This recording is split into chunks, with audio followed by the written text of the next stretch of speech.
welcome everybody to yet another Dragon Shadow vlog. Is it award season? Yes, it's award season! Dateline award season! Go get 'em, fellas! Yes, it's that time of the year, and it's belated. We apologize for that, people, but crap got busy in June. Yeah. And frankly, as you guys are seeing, we got to so many movies late.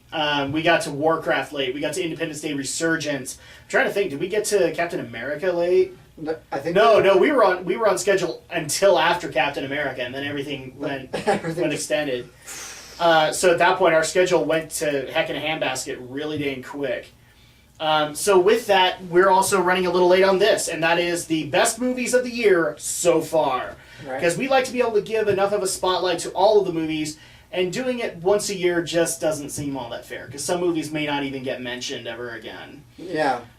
So with that, we're going to go ahead and get into this thing. So it's the Dragon Shadow Vlogs, best movies of the year so far. And of course, we're going to start with the crap. Because that's usually what we do. Alex, what is the worst movie you've seen so far? The worst movie so far this year. And before you get into that, again, if you want to see like the movies that we have seen, go into our vlog information, and I might even add a few things because we saw Batman and v Superman together, but that's not in there. So maybe I'll put it in the Batman v Superman episode just so that you guys can hear our review on it. But also, there are a couple of movies that I saw individually, and I think at least one that you saw individually. Not this year. So that's pretty much the way to be able to say, this is our catalog. With that, go on. What is the worst movie you saw this year? The worst movie I've seen so far this year is Batman v Superman. That movie is a bloated mess. It's 3 hours, and it's a goddamn mess. I doubt the director's cut is going to fix any of it. It's just Aldo is actually making a very strong argument that we need to see it together. I don't wanna. I just think it's going to add 30 more minutes of nonsense and chaos and bullshit that just makes no goddamn sense. And again, this is the movie that's supposed to launch the DC Cinematic Universe. This is DC's quick fix to try and catch up to Marvel's incredible success. Incredible success. You see what I did there? I saw what you did there, Brad Bird. And yet I would still see an Incredibles movie before I saw Batman v Superman. Actually, I was going more for Incredible Hulk. Actually, I wasn't going for anything. It just kind of came out accidentally.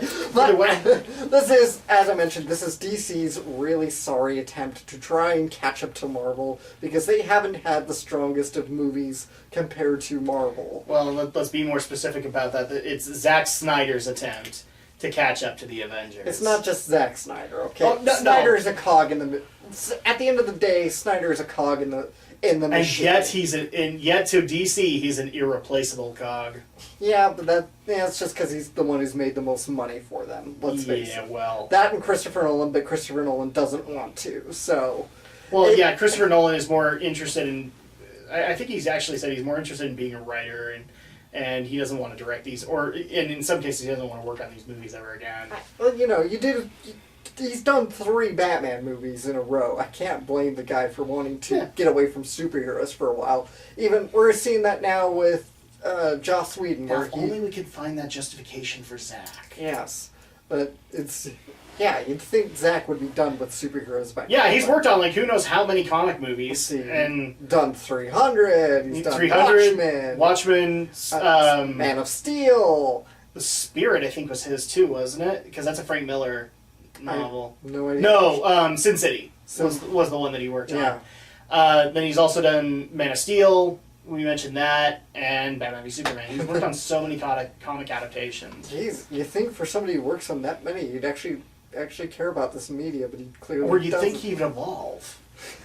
You think he'd evolve. You think something, Funniest right? Thing about or that. at least maybe somebody like, I don't know, Tim Burton or Bryan Singer, where they may not be big fans, but they have a respect for they have respect for the media, at least, they're not like nerds about it, but they have the respect for it. Well, the problem is that where Bryan Singer actually looked at it and said, we can only fit so much in, Zack doesn't look at it that way. He literally tries to shoehorn in everything he can get. Right. into these movies, hence why we got fucking Doomsday. Yes, it's just the movies. It's a mess. Like I keep saying, I keep harping on this, but it really is. It's such a mess. It's long and it's boring and it's dreary and it's just long. I keep. I'm sorry. I'm just repeating myself. We all needed an IV Prozac drip by the end of it. It's like, it didn't depress me. It just bored me. It's just like, is this over yet? Yeah, exactly. Is this over yet? And that's never what you want, Zach. And, Just word of mouth. It's, It's not what you want. Wonder Woman's in this movie. And, Hello! and Bizarro Superman's in this. Not really. No, but not really. I know some people are thinking, well, maybe that's Bizarro. I think the perfect way to be able, like, if you guys want to sum up our thoughts on the matter, go watch the Nostalgia Critic Angry Joe Batman v Superman, because that pretty much sums up our problems with the movie. Jesse Eisenberg, who I kind of... No, wait. Alex, your mother's name is also Martha? This completely erases all hatred between us. I'm 50-50 on Jesse Eisenberg because I really do like him as an actor. I think he's pretty talented. And there are aspects of his Lex Luthor I like, but other than that, but I have to agree with a lot of critics where it feels like he's trying to play the Joker. He's trying way too hard to be the Joker. But at the same time, he's like I feel like he's the only actor who's legitimately having fun. Yeah, I would agree with that. Ben Affleck, Henry Cavill, Amy Adams, they all seem like they're just so bored. And well, even crap, what's her name? Wonder Woman. Even she Gal Gadot. Gal Gadot. Even she kind of looked like she wasn't having any fun, and she was the one that was cutting shit up. Yeah. So it's just this Man of Steel was such a disappointment, and okay. So that would be my worst for the year. Here's the thing: is Batman v Superman would be a runner-up for me. Ooh, interesting. The worst movie that I have seen. This is gonna garner so much hatred amongst viewers, but the worst movie that I have seen this year has been Ghostbusters. And the reason that it is because, I mean, the funniest thing is, like, we saw Hail Caesar. Mm-hmm. And up until this point, that was the worst movie as far as I was concerned. Because it was a comedy that wasn't funny. Yeah. But Ghostbusters takes the cake because it not only was a comedy that wasn't funny, but was downright offensive in some regards. And downright disgusting in some regards, too. Yeah. And so at that point, takes the cake. I agree with you on the Batman v Superman stuff. There are so many problems wrong with that. It's a living example of why Zack should not be in charge of 80% of that universe. He should be in charge of one movie, and you hand it over to other people. You give new directors new life by letting them do what they want to do with these properties. Mm-hmm. Ghostbusters is the perfect living example of when you're about to start writing or filming a movie, you take Twitter, Facebook, any social media outlet, and you throw it out the goddamn window. Because I'm officially convinced no creative person in Hollywood can take a fucking joke or take any kind of fucking criticism. Nope, they can't. And Ghostbusters, I apologize. I'm usually a more safe for work kind of guy, but that's where I'm at with Ghostbusters. There's just every joke felt mean-spirited to me. There were a couple of moments that I actually legitimately kind of chuckled, but like for example, there's a moment where Patty is dealing with a mannequin that's walking behind her, and she's like, "There's totally nothing going on behind me because I refuse to acknowledge that anything bad is going on behind me." It's kind of like the trailer that you've seen where like the gargoyle thing is on her shoulders, mm-hmm. and she's like, "Nope, there's no gargoyle on my shoulders. I'm just gonna walk out." And then as soon as the gargoyle is off her shoulders, "You motherfucker!" And those are moments where I'm like, But I literally walked in and out of this movie, I didn't laugh once. And in fact, some jokes actually outright offended me. Especially and me and Romney even mentioned it, the Sigourney Weaver moment where she's like, "Safety, such a thing men would use." Wow. Gee, it's only like I've been saying that for like the last 3 years. That or the fact that the the men in this movie were idiots. Duh. It's like a walking episode of Family Guy, for crying out loud. Yeah, again, I would put it on my list, but I didn't. You watch didn't see it. You saved yourself from I it. refused. I'm just like, Ghostbusters, not a movie that needs to be remade, and I'm really fucking tired of this shit now. That everybody keeps. You misogynist. That's the thing. Everybody keeps dividing people into one of two camps when it comes to Ghostbusters. Either we're misogynistic, according to Sony, or we're diehard nostalgia fanboys who can't move on with their lives.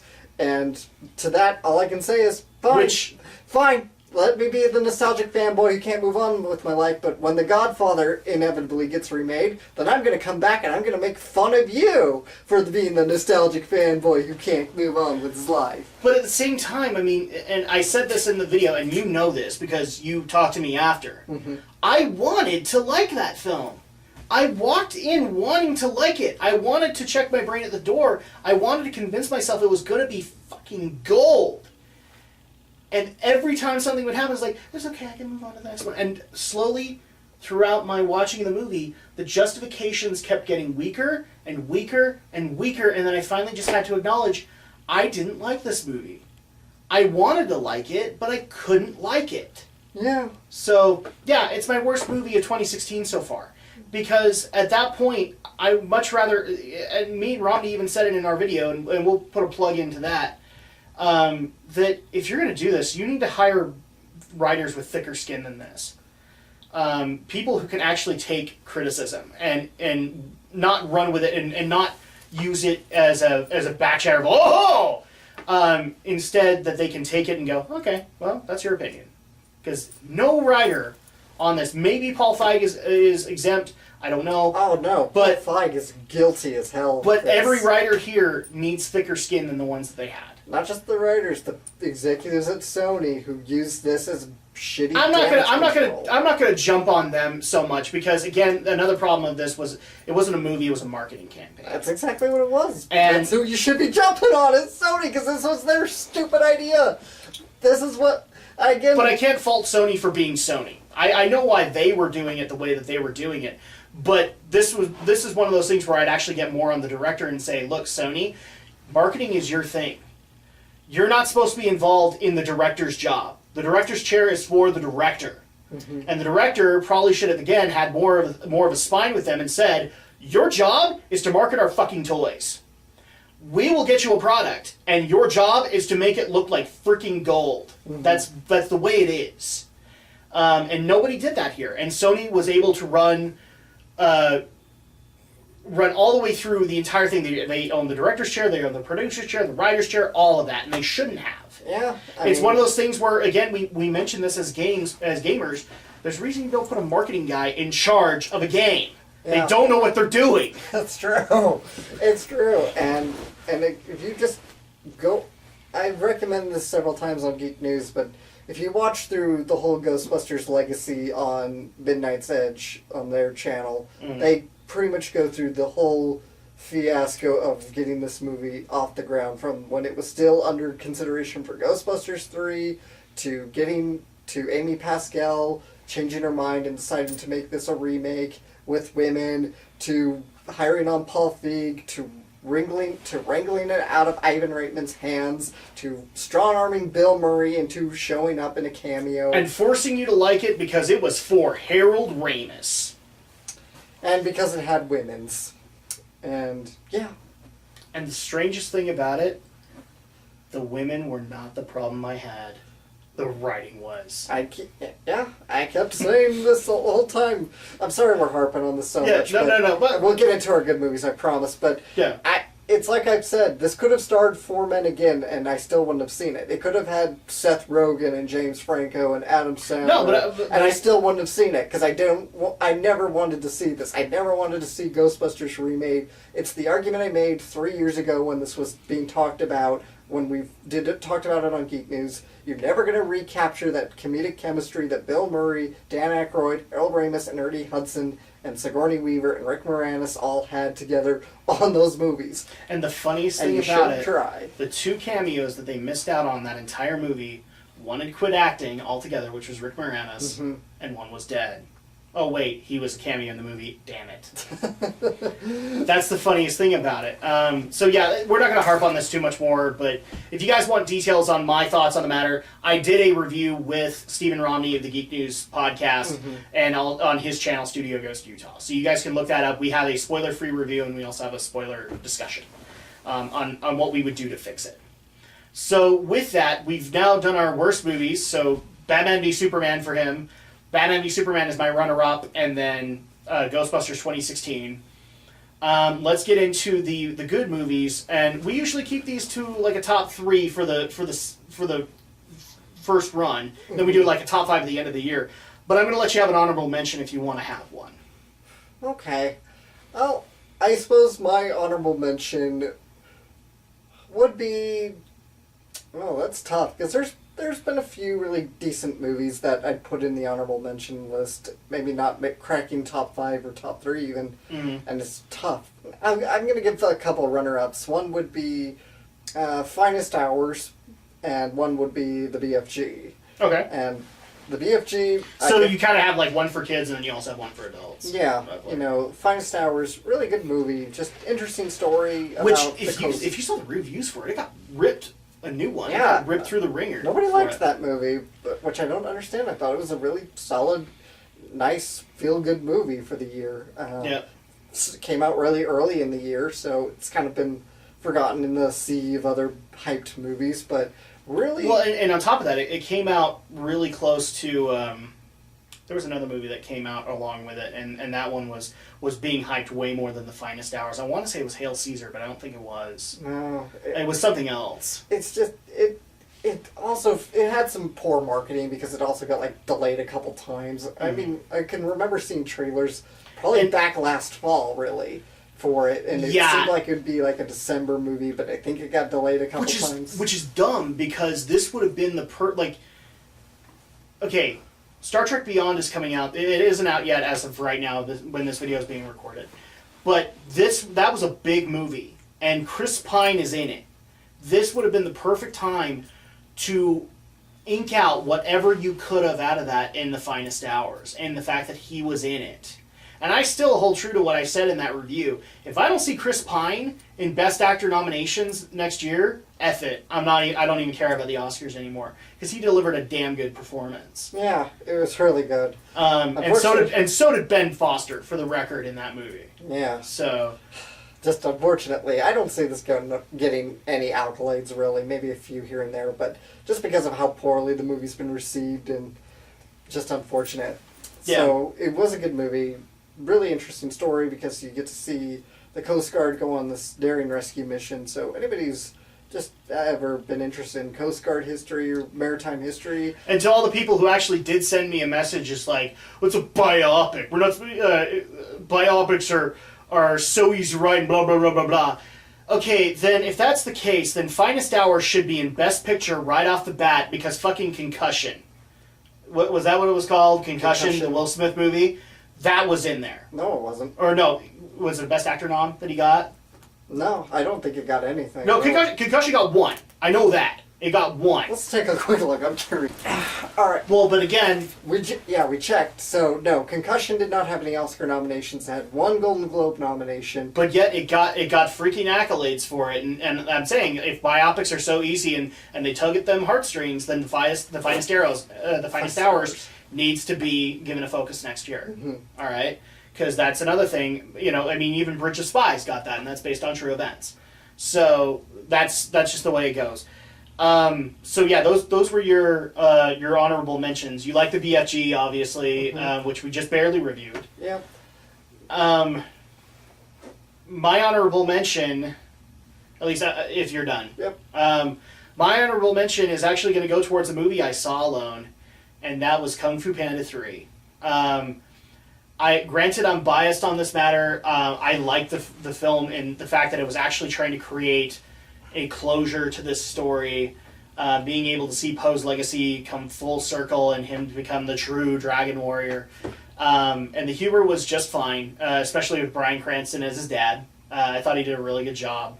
Because, believe it or not, there were a lot of really heartfelt moments with Bryan Cranston where we got to actually see him do the acting and and tap into those feels. But my honorable mention would be that because again, it's not anything necessarily new, and on top of that, it while I did love the movie, it did have its flaws. It really did. There were a lot of moments that I thought dragged. There were a lot of moments that I felt were taking away from the actual plot, which is funny because considering the new cast that was being brought in, it shouldn't have failed. Like you had Bryan Cranston, you had J.K. Simmons as the villain. I can't think of a reason why this would not be higher in rankings, and it kind of wasn't. Maybe because we've seen way too many Kung Fu Panda movies. I don't know. But my honorable mention will be Kung Fu Panda 3 because it's definitely one of those stories that I'd get for my daughter and let her have some fun with it. Those are the honorable mentions. So let's go ahead and go into our top 3 movies of 2016 so far. Your number 3, Alex. My number 3 would be The Boy and the Beast. Okay.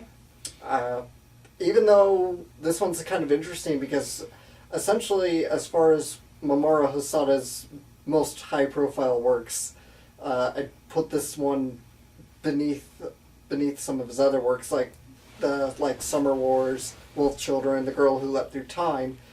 Nonetheless, it's sort of the case where even the most kind of average attempt out of this man can still be better than 90%, what feels like 90% of the schlock that often comes out in terms of either animated movies, period, or anime, period, at all.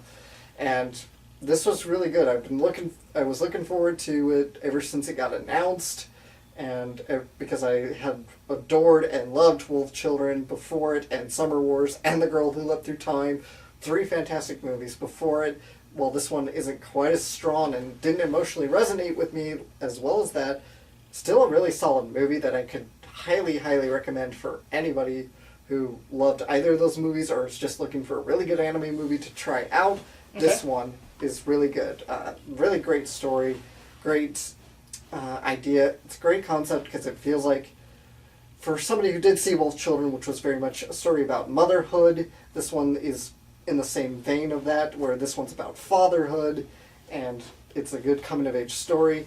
Good action story. It has a few flaws that we pointed out when we did our group review, but nonetheless, very good movie. I gotta actually review it for my own channel soon enough.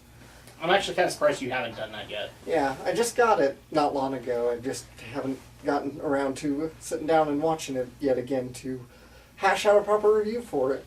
Okay. Before I get to my number 3, I actually forgot 2 other honorable mentions that I wanted to have. So if you don't mind, I'm going to backtrack a little bit. And those were Ratchet and Clank and The Boy and the Beast. And the reason that I actually want to put Ratchet and Clank up there is because, again, this was a really great property, and it was a video game movie done right. It's one of those things that doesn't happen that often, especially in this day and age when most video game adaptations are action movies and they're done by the same director over and over and over, which means we see the same tropes over and over and over again. It was great to be able to see that breath of fresh air in Ratchet and Clank, which is a a family property, get its day in the sun. And it did well, as far as I am concerned. Enough so that I gave both great reviews for the movie as well as for the game. And then the other one is The Boy and the Beast, and pretty much on the same distinctions that you gave. It felt like a really good...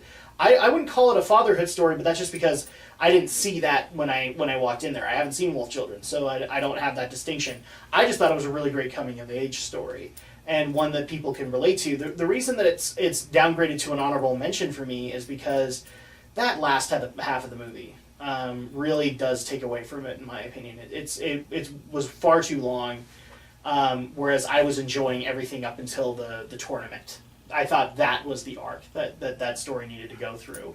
And having to go through the other son and his resentment and how it became a big whale, I felt was very out of story for that.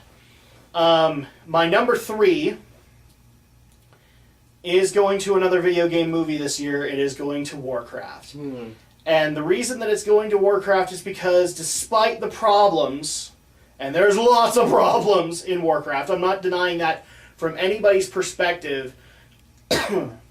Compared to, again, other video game movies that have come out since then, this was really well done. And yes, I'm saying that comparing it to Mortal Kombat, comparing it to the Resident Evil movies, comparing it to anything Uwe Boll's ever done. this was a good attempt. While it had a lot of flaws can be fixed in sequels. And so I don't know if this movie's getting a sequel, but it's one of those things where for a standalone entry, they did fairly well with the property that they had. So I'm not going to fault them for that. And I still walked away enjoying it, even though a lot, like I'll admit, I walked into that theater with 2 non-Warcraft fans. And so there were points where I was laughing and I was oohing and awing and you guys didn't get it. But for me, that was a good experience nonetheless. So at that point, there's a reason it's not number 1, obviously. It's got a lot of problems. But I'll at least say, as far as a video game adaptation is concerned, this did a lot right compared to others that have attempted to try and do this kind of thing. So there you go. Number 3 for you is Boy and the Beast. Mine is Warcraft. What is your number 2, Alex? My number 2 is Deadpool. Okay. This movie was so much fun. I really had a lot of fun with this. Not really knowing anything about Deadpool other than the fact we played the game We played the before game. the movie coming out, so that prepared me a little bit for I'm trying to think, were we finished with the game by the time we saw it? I think we were. We were barely finished with it. Yeah.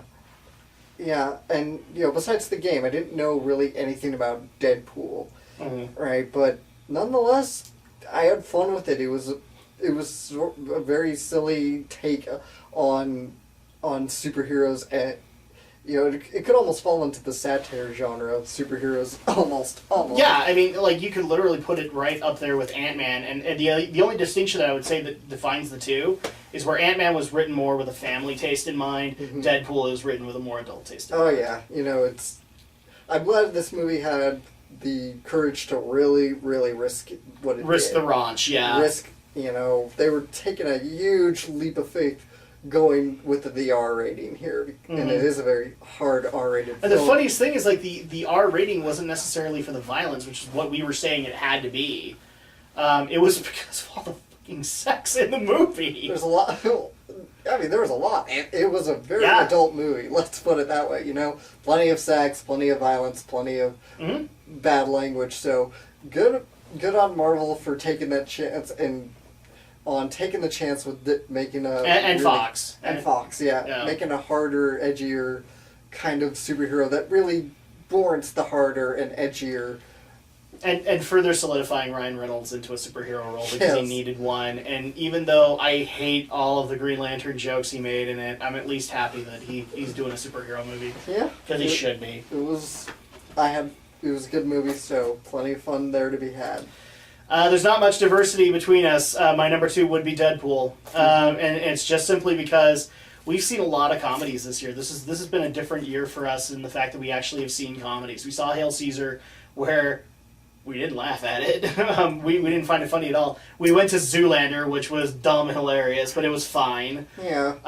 But I can honestly say I think you and I had more fun in Deadpool than we did in Zoolander. Yes. And it's obvious why. There were a lot of really great moments that made fun of Marvel, that made fun of Deadpool and the X-Men. I especially still love all of the Colossus moments throughout the entire movie. The fact that he was such a stick in the mud, and I love that now we're actually getting memes where Colossus is being compared to Captain America as being a stick in the mud, and it works. So yeah, it's one of those things where it's kind of an easy movie to go with, but as a superhero movie and being a humorous superhero movie, it was really good. It wasn't as gory as I thought it was going to be. Yeah, it was pretty steamy in some moments, but I was kind of okay with that because it made sense in the vernacular that they tried to paint with this movie. So there you go. Number 3 for you is Boy and the Beast. Number 3 for me is Warcraft. Number 2 for both of us is Deadpool. What is your number 1 movie of 2016 so far? Well, here's the no surprise. I'm sure both of us have the same number 1. It would be Captain America: Civil War. All right. I saw the other Captain America movies before this. They're okay. I wouldn't put them in the higher tier of my favorite Marvel movies. They were just okay for me. But this one I really legitimately enjoyed. Probably because it felt more like an Avengers movie with Captain America than it did just a solo Captain America movie. And that's saying a lot, considering that the biggest draw for you probably was Spider-Man, and that was like the one thing you didn't like about it. I loved Spider-Man.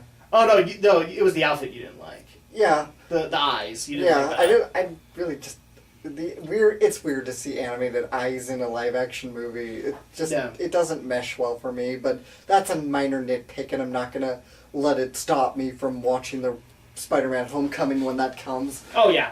Like so Hot Aunt May will stop us. Marissa Tomei's Aunt May. Hot Aunt May. No. Just no. No supermodel Aunt May. Well, no, she wasn't a supermodel, but she was hot. She was hot Aunt May. Yeah. It's just weird. Yeah, we're gonna both be similar here. Captain America: Civil War for me is that, and for no other reason than this movie did exactly what it needed to do. It's I'm not gonna say it split the fans because it really didn't. I mean, yeah, we had Team Cap and Team Iron Man everywhere, but it split the fans in the right way because it gave people Cap's reasons and it gave people Iron Man's reasons. Yeah, and both were justified. Yeah, both that was pretty good. Granted, I had I should be Team Iron Man, but I ended up being Team Cap. Yeah. So at that point, I had problems with Iron Man's reasoning with it, mainly because I got sick and tired of the preachiness that some of these would do. Well, Especially Cap got pretty preachy on this. Cap got pretty preachy, but still the one scene that stands out to me that entire movie was the one woman that basically set Iron Man's actions throughout the entire movie. Mm-hmm. Because of you superhero assholes, my son died in Sokovia. And I'm sorry, but, well, if not for those superheroes, your son might have died in Sokovia in a much more painful death. And the entire world would have gone with him, kind of thing. So, no, I don't feel bad for you, Mommy. Or even better, and actually, one of the things that solidifies my point of view is actually an episode that I saw of Jessica Jones recently, where a person tries to sign up Jessica Jones. She's a person with superpowers, who's a detective, and so she gets a private eye. Mm-hmm. So she gets a job where a woman is basically trying to set up to kill her because she is pissed off at superpowered individuals. Okay, and so at that point, I hate to say it, but that episode pretty much solidified to me that why this woman in Civil War was a douche, because if not for Jessica, or if not for the Hulk, if not for Iron Man, yes, they created a bunch of collateral damage, but you have a life to walk to, or you have a life to get up to at the end of the day. Without, what would happen if those heroes weren't there when Loki summoned in the, I can't remember their name off the top of my head, but the Thanos aliens. What would have happened if Thor didn't come in to save the day? Mm-hmm. We'd all be enslaved. So at that point, you can be pissed off at Iron Man all you want, but you have a life because of it, kind of thing. But it's one of those things where this movie hit the right emotions at the right times, and we got why people were in different camps and why they felt the way they did. And this movie did it really well to be able to show that. Yes, the reveals of Ant-Man and Spider-Man in the movie were great, but we still had a lot of really great heartfelt moments between Cap and Iron Man. Yeah. And so, at that point, yeah, we're probably copping out, but we had seen Batman v Superman 2 months prior. And again, I'll say it. Captain America does better what Zack Snyder can't do with Superman. Mm-hmm. And that's kind of getting onto that same point is, this is a movie that actually tries to go out of its way to address the whole collateral damage, the whole weight of these superheroes. Do they bring, do they bring more harm than good? Are they essentially magnets for this kind of trouble, right? Wouldn't we all be better off if they left the planet or whatever? This is the movie that kind of addresses that. And I said this in our own review, that this is what I feel like Batman v Superman was trying to address, but not really getting the point. Where Batman v Superman was just trying to address the fan complaints that Man of Steel was destruction porn, and it's like, well, we're so sorry that you were so upset about our destruction porn. Yes, it was destruction porn, and at the same time, it was supposed to create such indomitable hatred that the only thing that can quell it is that your mother is exactly the same name! Yeah, to me... What the fuck is wrong with you, Zach? And David S. Goyer, so... The fuck is wrong with you, David Goyer? like that. That to me, it's that's addressing pissed off fans. Yeah. Where where Civil War is deconstructing it and actually examining what it'd be like, much like what The Incredibles did years ago. Like, when when all superheroes are forced to go underground because lawsuits and whatnot. Mm-hmm. So The Incredibles did a similar thing with that, and this did another kind of, what am I saying? I don't know anymore. Well, the irony of this is that, this is supposed to be leading up to a Justice League movie, mm-hmm. but it almost feels like Zack is trying to make a perfect example for why there shouldn't be a Justice League. He really is, because all those heroes just create nothing but collateral damage. Well, but at the same time, they're also saving people. I mean, yes, I get the justification you were trying to make in the movie, but if not for Superman, then, well, Doomsday would have won. And we all would be dead right now, kind of thing. Well, unfortunately, the argument would be to that. The counter-argument would be Doomsday probably wouldn't be around because Lex Luthor is creating Doomsday specifically to stop Superman. No, but yes. but given here's my justification there. Jesse Eisenberg Lex Luthor was already walking a very thin plank at that point. It wouldn't have been Superman. It would have been something else that would have set him off and said, "Nope, I need this." I get your justification, but no, he was teetering on the plank of nuking the world way before that. That's the thing. It would have been Batman. That's what would have done it. If Superman didn't exist, it would have been Batman that did it. I stand by what I said back then. I still believe the Russo brothers did better what Zack Snyder could not with the perfect superhero to be able to do that with, which is Superman. Superman is the Boy Scout. Superman is the guy that saves everybody and then picks up after the collateral damage. Did you see that once from this Superman? No. And he's had 2 movies to do it. Did you? And I also am pissed off because of the whole concept that Batman is just a serial killer. The entire movie.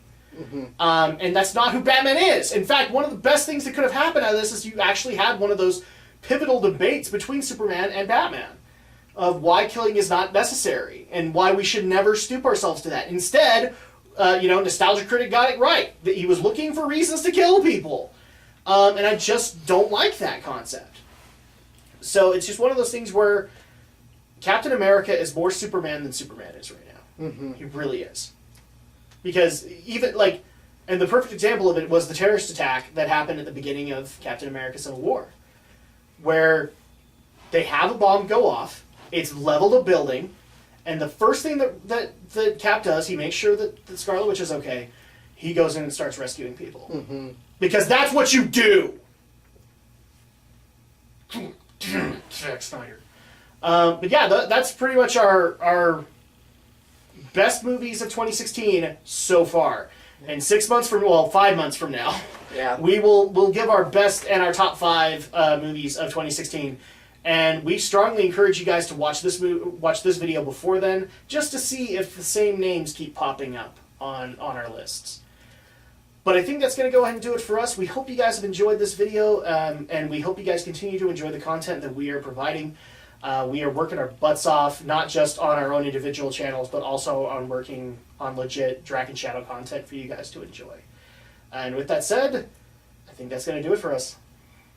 We'll see you guys next time. Probably not for Suicide Squad, but the next movie for us, I think after that is going to be a hiatus until November. And I think the next one is either Doctor Strange or it's Fantastic Beasts. Right. So you guys can look forward to that. Thanks for joining.